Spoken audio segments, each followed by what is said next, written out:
Important thing to remember here, guys, project 3, light painting or sunsets.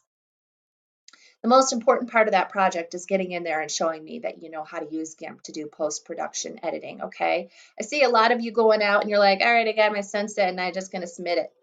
No, you need to, I don't care how brilliant you thought your sunset was or how brilliant you thought your light painting was, I want it in GIMP, okay? The number one thing you're gonna do is you're gonna crop it using the rule of thirds, okay? I want your subjects in your photos to stand out.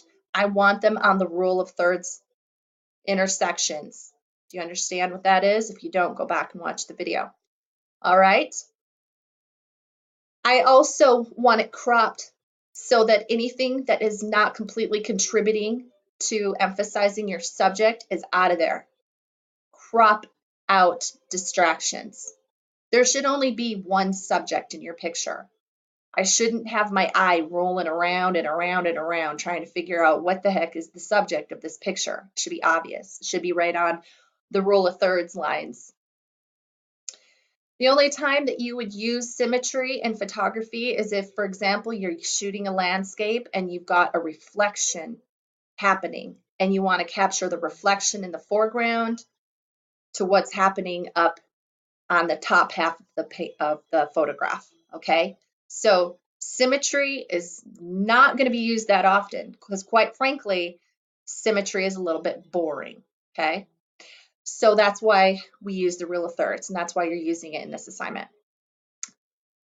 Next, I want you to go in there and I want you to beef up the contrast in your pictures. I don't care how awesome you think your picture is, it can use more contrast. I want pure blacks, okay, contrasted against beautiful color.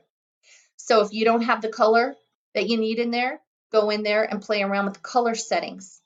Okay, I made an awesome video that showed you how to paint color into your picture. All right, so even though at first glance you looked at your picture of your sunset and you was like, wow, that's really amazing, get in there and make it better, okay? Because you're going to be submitting, and that goes for light painting too. Intensify the color in your light painting. Create color in your light painting. If you just used a white flashlight and it's just a white against gray background, put some color in there. Make it pop. Make it interesting for the viewer. Crop it so that it pops out at me, okay? Guys, I have high expectations of you. I know that you can do it. It just takes a little bit of time and effort. I want to see the picture, your original picture submitted to the Dropbox, okay, for project 3. And I want to see your exported JPEG that demonstrates the post-production work that you did in GIMP, all right? I want to see them both. I'm going to see them side by side so I can see where you came from and where you ended up, all right? Thank you so much for your time today. Talk to you soon.